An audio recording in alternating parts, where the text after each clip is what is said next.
Vamos a invitar a Ricardo Úbeda, que es español, pero que vive en Chile. Es profesor de la Escuela de Negocios de la Universidad Adolfo Ibáñez, es experto en análisis financiero y nos va a presentar su charla Conecta con tus números. Un fuerte aplauso para él también.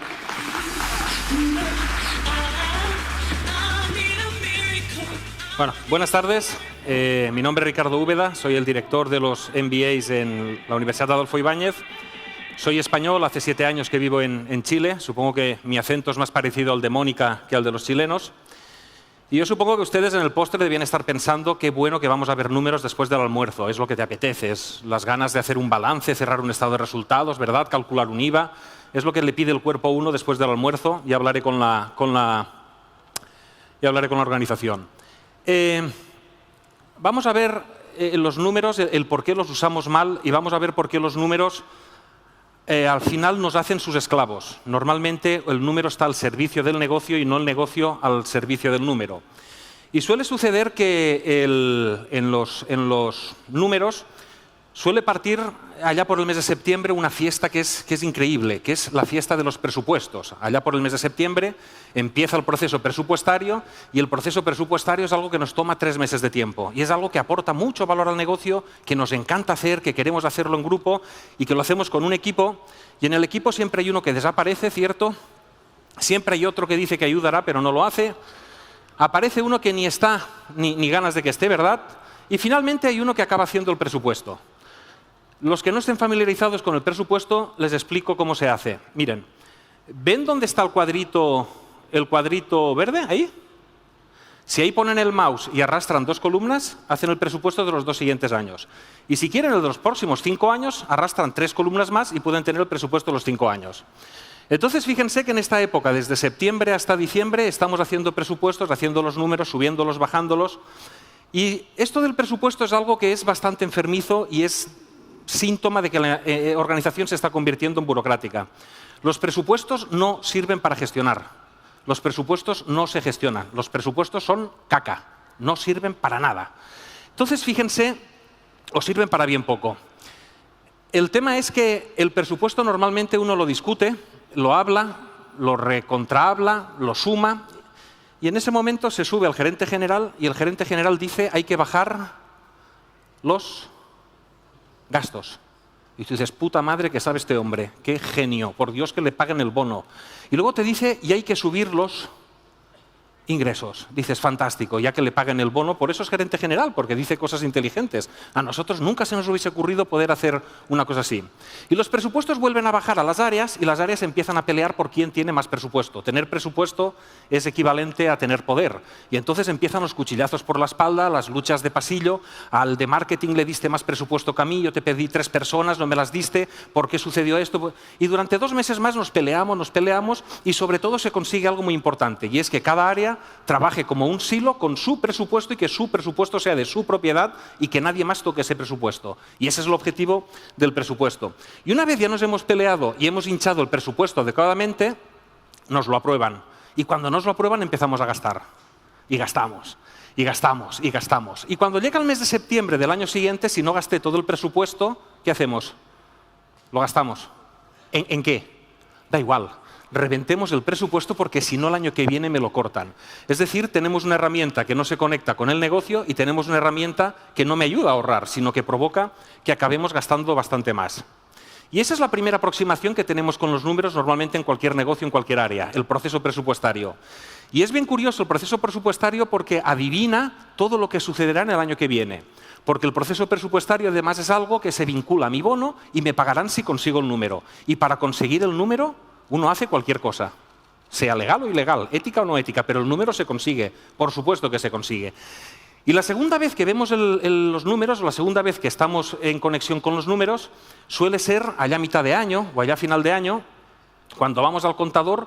Los contadores son gente triste, gris, casposa, que viven en un agujero, allí escondidos, se les pasa comida por debajo de una puerta, van comiendo, van contabilizando, espero que no hayan muchos acá. Siempre me gano algún problema con esto. Y le preguntamos, tenemos la idea de preguntarle al contador qué tal vamos. Y claro, ahí el contador, que no sabe de negocios, ahí se queda más blanco que la axila de un vampiro. Y el tipo se te queda viendo y y te suelta esto, te da esto, y te muestra esto. Estamos así. Y por cierto, está muy bien hecho el trabajo porque ven que calza, ¿lo ven? Está calzado, o sea, vamos, está bien. Y tú le preguntas, ¿pero cómo vamos? ¿Va bien o va mal? ¿Estamos tomando buenas decisiones? ¿Estamos implementando bien la estrategia? ¿Estamos bajando los costos que queríamos bajar? ¿Va bien o va mal? Y entonces el tipo ahí agarra un poquito de ánimo y como anda más perdido que un hijo de puta el día del padre, te empieza a contar temas del devengado, temas de la cuenta del ajuste temporal, el balance ajustado, el IVA, el monotributo, y te empieza a contar cosas como la regularización, el reducido, la tasa, la aduana, el precio de transferencia, la amortización y el tipo de cambio. Y tú empiezas a ver esta avalancha de información y empiezas a acordarte de la mamá del contable. Dices, ¿por qué lo contrataríamos a este tipo? Y te siguen hablando y te sigue hablando y te empiezas a asustar por momentos porque no entiendes nada, no sabes cómo va tu negocio. Empiezas a entrar en pánico, estamos en el mes de septiembre y todavía no sé si estoy ganando plata o no. Te empiezas a marear y para que los millennials lo entiendan, empiezas a pensar que esto de la contabilidad no sirve para nada, no me aporta valor al negocio. Ven que está traducido también para millennials, uno puede no perderse con esto. Entonces, claro, lo que yo quería hablar hoy, más o menos, ¿les pasa esto? ¿Hacen un proceso presupuestario desconectado con el negocio? La estrategia son una serie de buenas intenciones que van por algún lado y el presupuesto es un proceso totalmente diferente. ¿Les suele pasar? ¿Sí? Entonces, a mí me gustaría hablar de dos temas hoy. La primera es cómo se conectan mis decisiones con los números. Cada vez que yo decido algo, cada vez que decido subir los precios, decido gastar, decido invertir, decido cambiar las condiciones de precio, cada vez que yo decido algo, los números lo reflejan. Sea una decisión chica o una decisión grande. Y la segunda cosa que me gustaría hablar hoy es cómo conecto el negocio y los números. Cómo hago que mis números reflejen lo que yo quiero que pase en el negocio, no al revés. Normalmente tenemos el mal hábito, porque las áreas de finanzas, las áreas de control de gestión tienen mucho poder, tenemos el mal hábito de acomodar el negocio al número y no el número como reflejo del negocio. Para ver cómo se conectan las decisiones y los números, uno tiene que tener claro que el número es un reflejo de qué hago y cómo lo hago, no al revés. Y que el número no se gestiona. Los números son reflejo de qué hacemos y cómo lo hacemos, de las decisiones que tomamos. Los números en sí, por mucho que yo los mueva, por mucho que yo maquille el Excel, el negocio sigue funcionando como sigue funcionando, no funciona diferente. Y cuando uno se pregunta mis decisiones cómo afectan al negocio, bueno, afectan en dos formas, o en la rentabilidad o en la solvencia del negocio, no hay más. Cada decisión que yo tomo mejora la rentabilidad del negocio o cada decisión que yo tomo mejora o empeora la solvencia del negocio. Pero en finanzas, en contabilidad, no hay nada más. No hay nada más que rentabilidad y solvencia. La rentabilidad es cuán bien exprimo mis inversiones.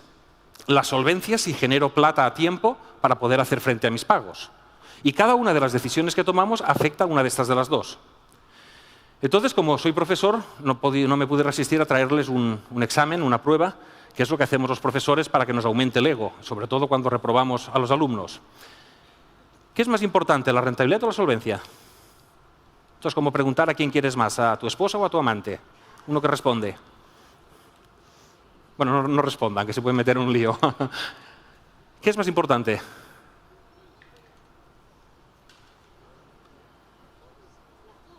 Las dos. Uno tiene que ser rentable y uno tiene que ser solvente. Uno tiene que ganar plata y esa plata te tiene que llegar a tiempo para hacer frente a tus pagos. Y normalmente, ¿qué me lleva antes a la bancarrota? ¿La solvencia o la rentabilidad? ¿O la falta de solvencia o la falta de rentabilidad? La falta de solvencia, ¿por qué?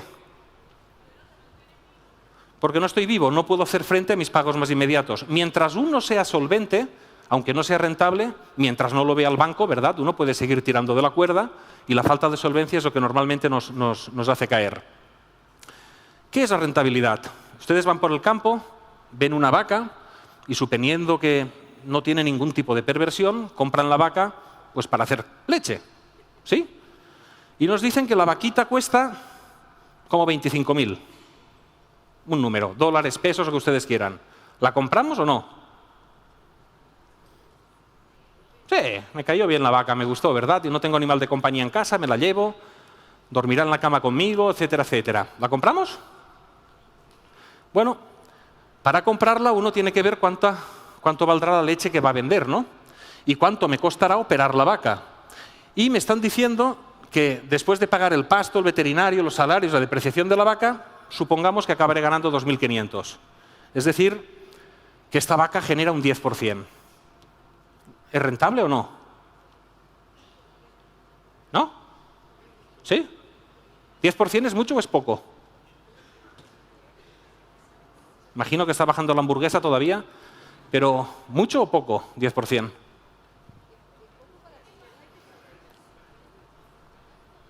Está bien. No mucho. Regular. Imagínense esta conversa con el contable, ¿cómo puede llegar a ser? Bueno, el tema es que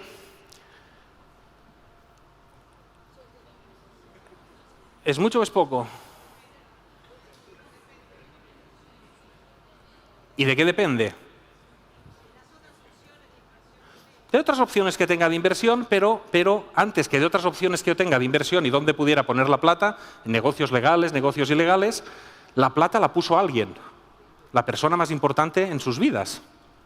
La persona más importante en sus vidas, por la cual se levantan por las mañanas, por la cual se van a dormir tarde por las noches, es el accionista. Este señor puso plata, ¿cierto? Y este señor quiere un retorno, y si esta vaca decimos que genera un 10%, le tenemos que preguntar al accionista, ¿y usted cuánto quiere de rentabilidad? Al banco le tenemos que preguntar, o el banco nos dirá, mejor dicho, que va a querer, ¿verdad?, tener una cierta rentabilidad o cobrar unos ciertos intereses. Y finalmente, a veces los proveedores nos prestan plata, pero los proveedores no suelen cobrarnos intereses, ¿cierto? Entonces, ese 10% lo tenemos que comparar con cuánto me están exigiendo los que pusieron plata en el negocio. Y quizás sea mucho, quizás sea poco. Si suponemos que la mitad de la plata la puso el accionista y quería un 14%, y si suponemos que el banco quería un 12% y quería la otra mitad de la plata, en promedio, el costo del capital, en promedio, lo que me están exigiendo es un 13%. Entonces, ¿un 10 es mucho o es poco? Poco. Bastante poco. ¿Y quién sufrirá más, el banco o el accionista? La banca siempre gana, ¿cierto? No hay por dónde.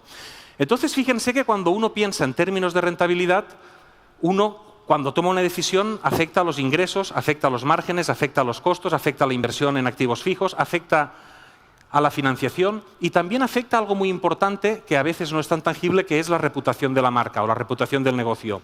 Si el negocio tiene una baja reputación, si el negocio es un negocio donde los bancos o los accionistas no confían, exigirán más o menos.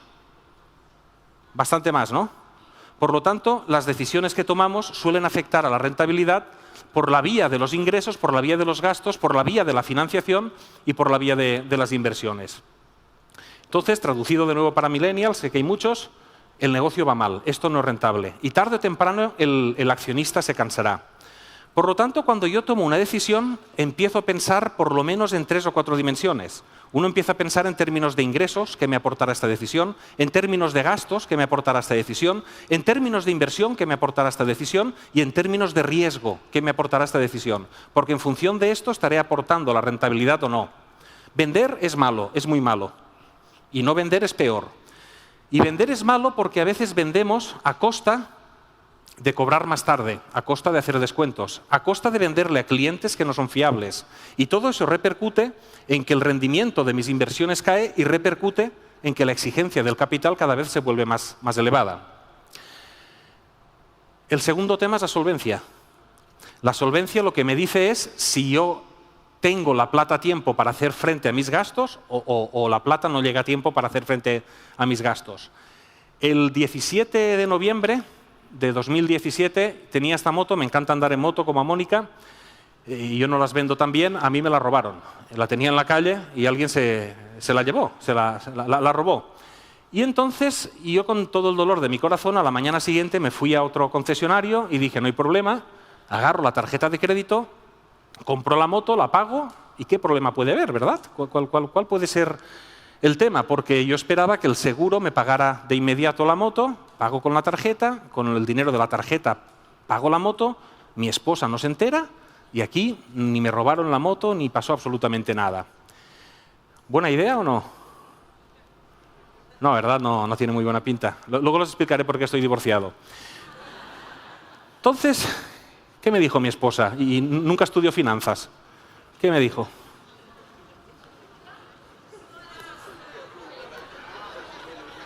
¿Qué me comentó la señora? Muy amablemente, con lo cariñosa y lo amorosa que ella era, ¿qué me dijo? Sí. Y faltaba todas las anteriores. ¿Por qué me llamo pelotudo? Bueno, siempre me lo llamaba, pero en esta ocasión, ¿por qué insistió más? En esta ocasión, ¿por qué insistió más? Tú estás financiando algo a largo plazo, ¿no? Algo que durará muchos años, lo estás financiando con el corto plazo. No estoy calzando la velocidad a la cual yo generaré plata trabajando con la exigencia de los pagos. Ser solvente es calzar en el largo plazo lo que me están pidiendo mis pagos frente a lo que me están pidiendo, digamos, mis cobros. Y en ese aspecto, uno cuando está en un negocio tiene que empezar a darle vueltas y tiene que empezar a pensar que sus decisiones a veces afectan en el tema de compras. Luego veremos algo de esto. A veces sus decisiones afectan en el tema de la producción o en el tema de la bodega. A veces las decisiones de venta, para vender más me animo y bajo los precios o doy mejores condiciones. A veces la entrega también son decisiones que tomo durante el trabajo, la logística, las condiciones de cobro y finalmente el pago de proveedores. Todo este círculo es inversión, todo este círculo es plata que tengo en la calle, todo este círculo es dinero que no tengo. Cada vez que yo muevo alguna de estas bolitas y tomo una decisión, estoy haciendo o que haya más plata, más dinero en la bodega, o que esté acumulando demasiado stock o que esté cobrando demasiado tarde. Cada vez que yo tomo alguna decisión, le pego a alguna de estas bolitas. Y estas bolitas hacen que yo sea más rentable o menos rentable, o estas bolitas hacen que yo sea más solvente o menos solvente. Entonces, cuando uno toma una decisión, no la toma no debiera de tomarla normalmente por el costo únicamente o por el ingreso que me proporciona, sino por la rentabilidad y por la solvencia que me está generando esta decisión. Y la rentabilidad y la solvencia me obligan a pensar en términos de inversión, en términos de riesgo, y me obligan a pensar en ingresos y costos. Entretenido, ¿verdad? Esto después del almuerzo. Lo estaban demandando, ¿verdad? Es algo que dices, pucha, deme más, por favor, más. Sí, más números, por favor. Este concepto se llama necesidad operativa de fondo, y por este concepto suelen quebrar el 80 al 85% de las empresas, especialmente pymes, por la plata que tengo botada en la calle, por la plata que va dando vueltas por la calle. Si yo cobro a 90 días y tengo un stock de 30 días y pago a 60, ¿están de acuerdo que siempre tengo 60 días de plata en la calle? ¿Y cuanto más vendo, mejor? ¿O peor? Yo vendo algo y tardo 60 días en volver a ver la plata. Ah, pues dupliquemos las ventas. ¿Y qué me pasará? ¿Cuánto tendré en la calle? El doble. Y tener el doble en la calle significa doble inversión y significa más riesgo. Y habremos vendido más, cierto, pero a lo mejor con un costo contra la rentabilidad y la solvencia bastante grande. Entonces, ya les dije que vender era malo, no vender es peor. El tema de las decisiones o el tema de la conexión del número con las decisiones se trasladan a través de la rentabilidad, se traslada a través de la solvencia. ¿Esto quedó claro? ¿Sí? ¿Seguro? Bien. Intentemos conectar el negocio y los números, que esto suele ser más complicado. Conectar el negocio y los números se hace poco y mal. Normalmente, un estado de resultados parece esto: ingresos menos gastos, y esto nos da la rentabilidad. Normalmente, de cada 100 pesos que vendo, 40 se van en personas, unos 50 se van en bienes y servicios, cosas que compro fuera, y el resto suele ser rentabilidad. Y el primer error que se comete es creer que los gastos siguen a los ingresos. Eso no es cierto. Los gastos y los ingresos se gestionan por separado de una manera total y completa. Normalmente, cuando hacemos el presupuesto, arrastramos la línea de los ingresos y damos por hecho que todo lo que hay debajo seguirá. Ese es un error. Ese es un error tremendo. Nuestro trabajo es gestionar los ingresos por un lado y gestionar los gastos por otro lado. Y son dos películas diferentes que no se comunican y no conversan, por curioso que pueda parecer, y lo iremos viendo. Entonces, a la hora de gestionar los ingresos, ¿qué son? En el fondo, ¿qué son? A mi edad ya me falla el oído, me disculparán. Son los ingresos por ventas, ¿no? Sí, ¿y en qué se traducen? ¿De dónde salen? Esto es un congreso de gente de marketing, no me jodan. O sea, del cliente. ¿Y el cliente por qué te da su plata? A cambio de algo. ¿Y ese algo qué es? Servicio, un producto. Mónica decía algo más sofisticado hace un rato y hablaba del hemisferio derecho, del hemisferio del medio, del hemisferio de la izquierda y todas estas cosas. Los ingresos son la predisposición del cliente a pagar. Y la predisposición del cliente a pagar tiene unas 30 o 32 motivaciones. Un cliente te paga por 30 o 32 motivaciones. Un cliente te paga porque tú le aportas algún valor que en ocasiones es un valor muy funcional. que en ocasiones es un valor un tanto más emocional, que en ocasiones es un valor que supuestamente supone un cambio en tu vida, que en ocasiones ese valor que le estoy dando tiene un impacto social. Estos tipos de valor están definidos y son tipos de valor que uno puede consultar en la página web, y esto está hecho en base a estudios, digamos, bastante de campo. Y los académicos, como siempre tenemos tiempo, pues nos dedicamos a leer cualquier huevada que nos caiga en las manos, ¿no? El tema es que si yo compro este reloj, este es un Patek Philippe, cuesta $18.000.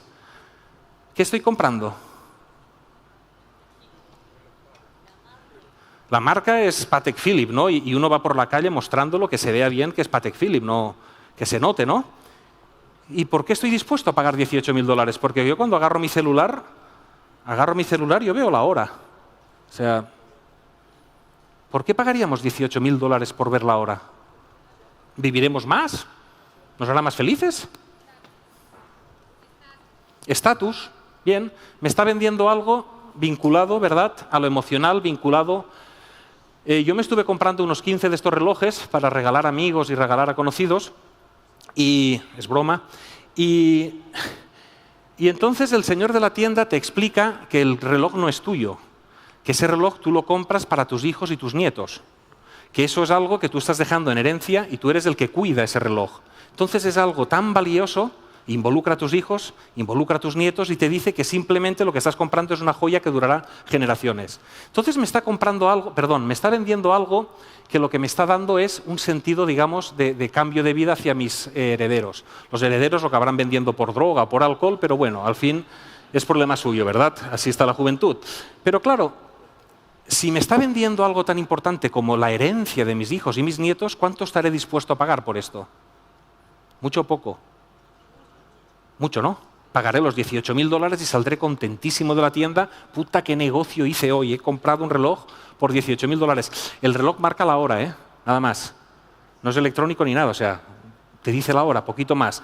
Qué bueno que me gasté $18.000 en un reloj. Luego haremos un test con mi ex esposa a ver si fue una buena idea también.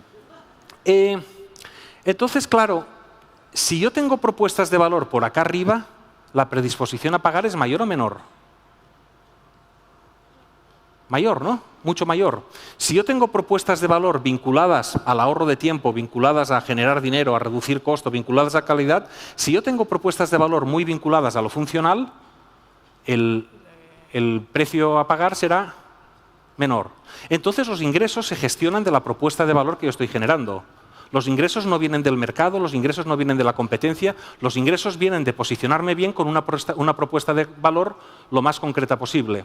¿Qué me venden estos señores aparte de sustos y disgustos esta temporada? El Barcelona lo limaneó el Liverpool, por si hay alguno que estaba. ¿Qué me venden estos señores? Entretenimiento, bueno, no mucho, esta temporada tampoco tanta. Estos señores también me están vendiendo afiliación y sentido de pertenencia. Entonces tú te vas a un campo donde te dejan una sillita así de estrecha, te pelas el culo de frío porque estás a 4 grados en medio de Madrid y pagas 120 euros por ver a unos tipos en calzoncillos corriendo por un campo. Y puta que lo pagas a gusto. ¡Buah! 120, y encima perdimos. Fantástico. Oye, esto es un negocio increíble. ¿Qué te venden estos señores de acá? ¿Por qué es tan bueno Amazon? ¿Por qué nos gusta Amazon? ¿Es rápido? ¿Me ahorra tiempo? ¿Sí? Fíjense que la propuesta es muchísimo más funcional, ¿no? Simplemente lo que hacen es bajarme el costo, me dan suficiente calidad y me ahorran bastante tiempo. Por tanto, lo que estoy dispuesto a pagar por la propuesta de valor de Amazon está muy lejano a lo que pagaría por un Patek Philippe. Entonces, ligando con lo que estaba diciendo Mónica, uno tiene que empezar a plantearse sus ingresos. ¿De dónde vienen? En el caso de los consumidores. ¿Por qué me está pagando mi cliente? ¿Cuál es la propuesta de valor que le estoy dando? Como les digo, estos señores hicieron esta investigación y uno puede ver la definición de cada uno de ellos. Y es diferente la compra que hacemos los consumidores, las personas finales, de las compras que se hacen en el B2B. En el B2B, entre negocios, lo que tú estás vendiendo es o alguna mejora operacional, o lo que vendes es productividad, o lo que vendes es relacionamiento, o lo que vendes son posibilidades de venta. Las propuestas de valor del B2B al B2C cambian muchísimo. El tema o la pregunta es, cuando yo estoy diseñando mis productos, ¿me planteé en qué nivel me quiero plantar? ¿Me planteé en qué nivel quiero estar? ¿Qué propuesta de valor le quiero dar? Porque normalmente cuanto más arriba es la propuesta de valor, llegando a la exageración de que cuando yo quiero generar un impacto social, dono plata a las organizaciones. Hay organizaciones humanitarias o hay organizaciones que cuidan a los animales, que tú les das plata a cambio de nada. ¿Sí? Todos tenemos uno de estos, ¿cierto? Pagamos unos $1.000 aproximadamente, con los planes, sin los planes. En Chile están por los $1.000 aproximadamente. Y fabricar un iPhone cuesta como $180. Por eso es bueno que los niños trabajen, para que las fábricas abaraten sus costos. Cada iPhone que se vende deja un margen de $820. Esto es una atrocidad. Esto es una barbaridad. Y el tema es que estos señores me venden esto a este precio porque mi predisposición a pagar es enorme. ¿Cuál es el valor de un iPhone? ¿Por qué lo compro?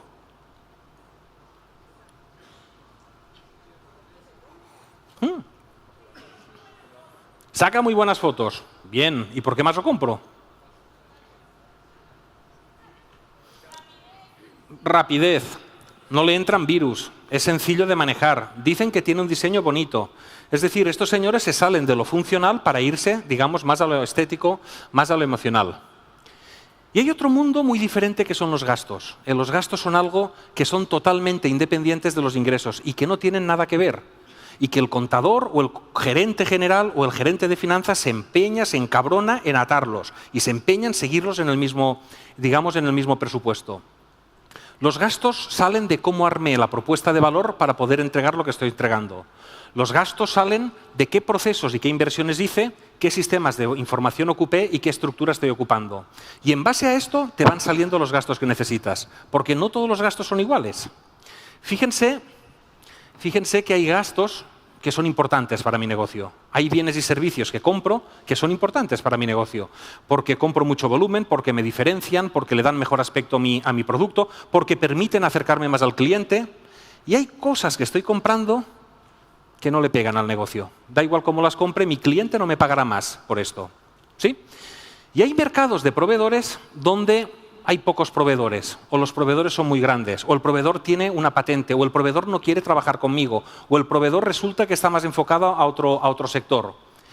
Y hay otros proveedores, o otros mercados de proveedores, donde el mercado es muy sencillo. Hay muchos proveedores, montañas de proveedores, por ejemplo, mercado de, ¿qué diría yo?, profesores universitarios españoles. Le pegas una patada a una piedra y te aparecen hasta en Chile.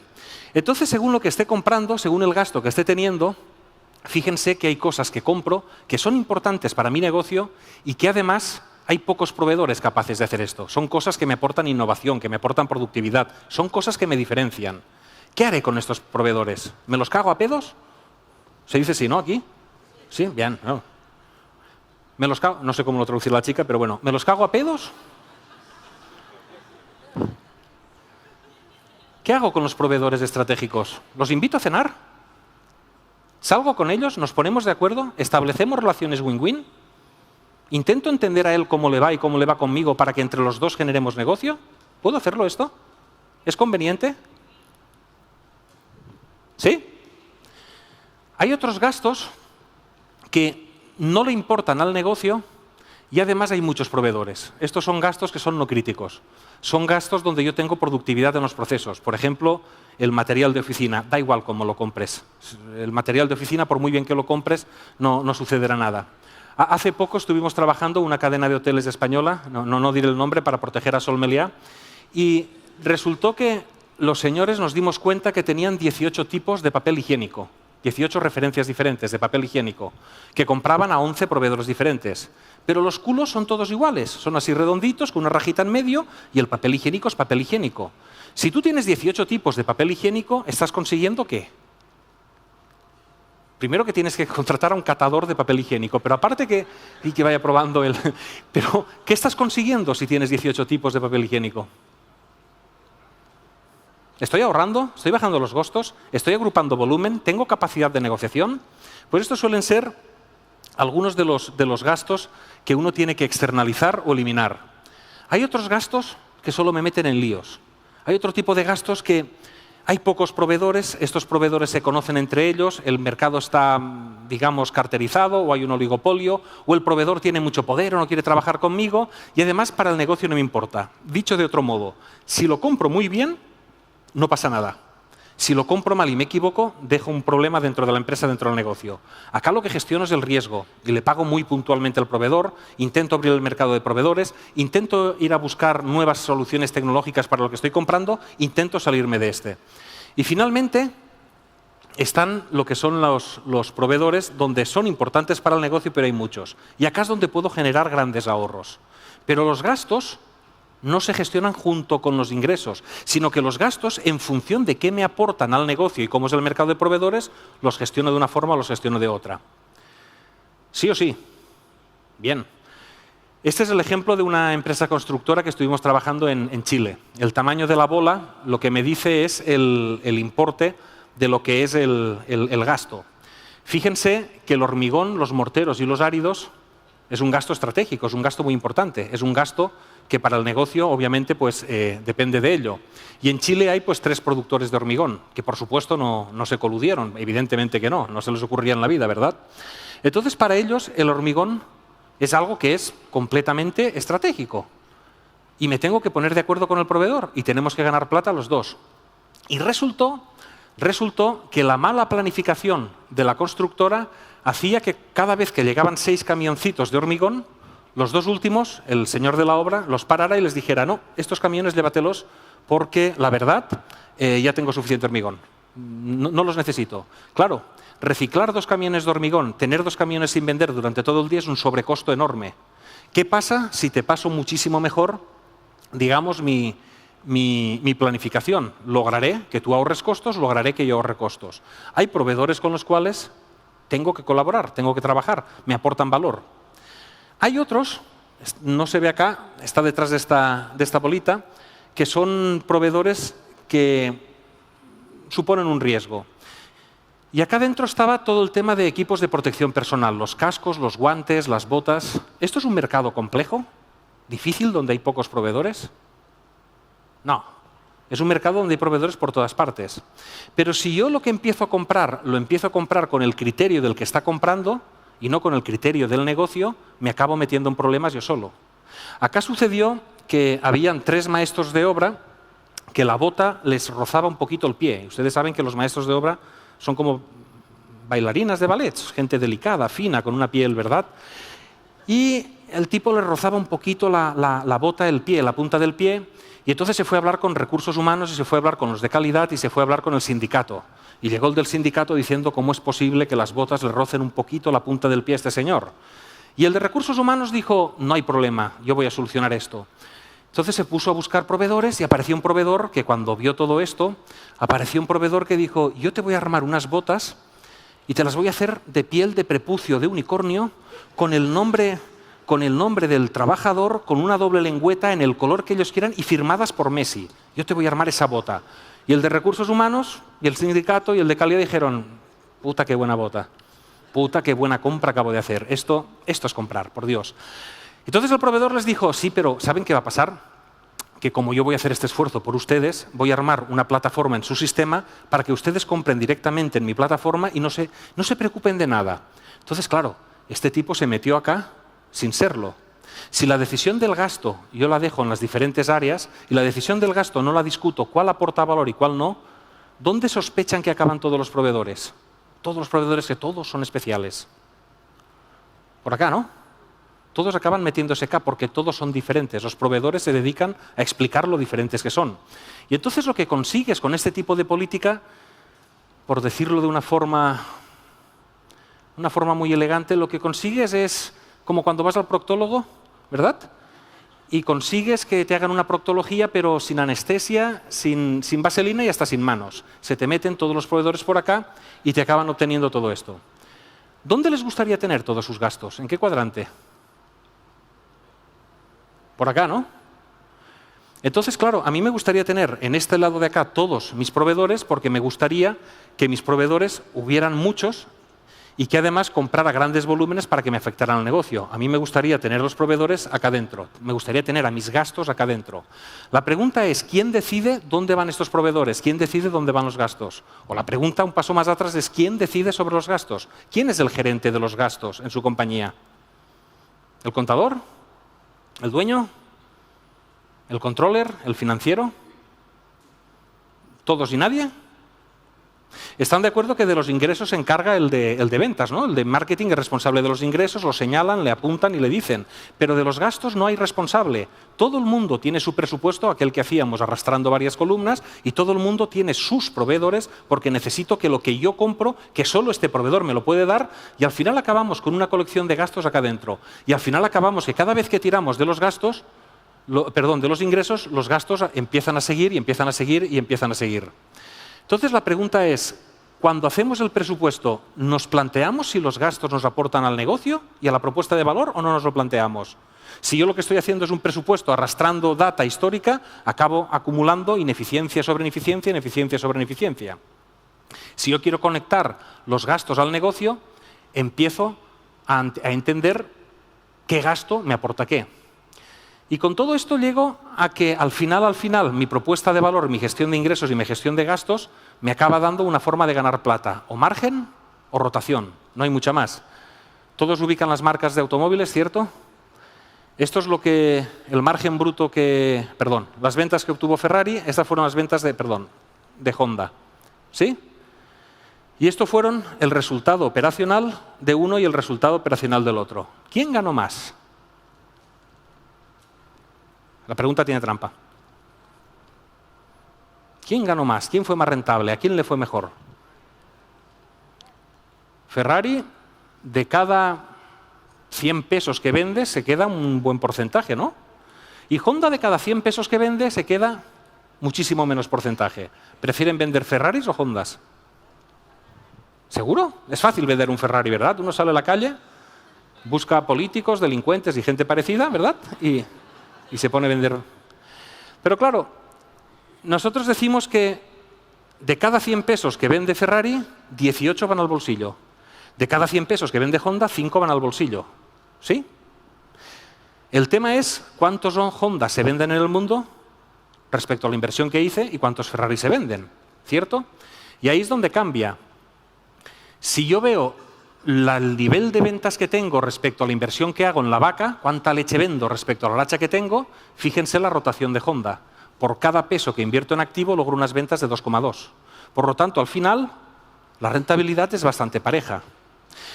Este es un tema que cada marca intenta ponerse, y este es un tema que me gustaría insistir porque estuvo conversando también de esto Mónica, y el tema es que yo tengo que decidir a qué juego en la industria.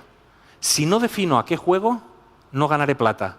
Los que no lo definen, y hay muchos estudios, como les decía, los académicos nos dedicamos a leer cualquier cosa que cae en nuestras manos, y hay marcas que juegan a la diferenciación y ganan plata de verdad.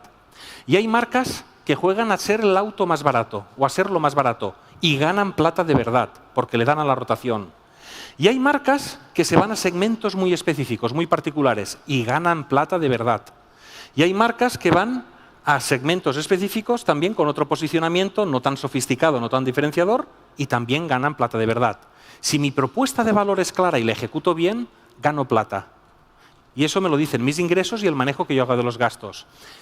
De esto hay muchísimos estudios. Fíjense que las empresas que trabajan muy bien la diferenciación acaban teniendo retornos de la inversión del 32-33%. Las empresas que están trabajando muy bien en costos tienen retornos del 30%. Las empresas que no juegan ni a diferenciación ni a costo, donde la propuesta de valor es vamos a ver qué vendemos hoy, vamos a ver si aumentamos las ventas, fíjense que apenas alcanzan el 18% de margen. Mi cliente no puede tener ganas de pagarme si no entiende que le estoy vendiendo. Si no entiende cuál es mi propuesta de valor y no le genero esa predisposición a pagar, no es posible ganar plata. Y al final ganar plata, da igual ganarla por un lado, el lado del margen, o por el lado de la rotación, el lado de vender y vender y vender. Y al final mis decisiones suelen afectar a las ventas, suelen afectar a los gastos y suelen afectar a la inversión. Entonces mis decisiones tienen que ir alineadas con lo que yo estoy proponiendo en mi propuesta de valor. Y que no nos pase como el señor del papel higiénico o que no nos pase como al señor del banco.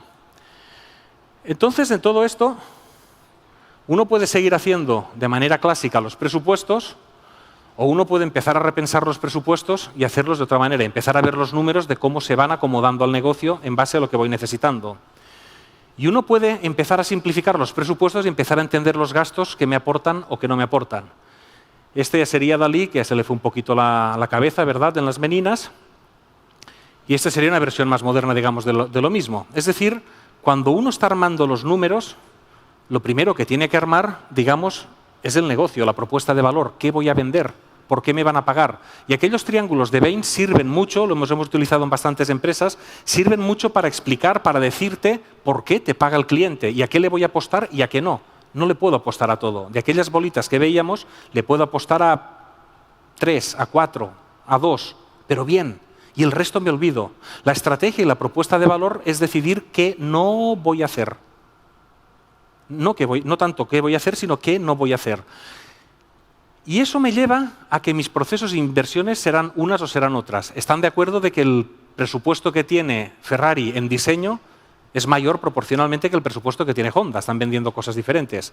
Y están de acuerdo que los proveedores de Ferrari, muchos están en aquellos cuadrantes que veíamos de la izquierda, porque le venden productos muy específicos, piezas muy específicas.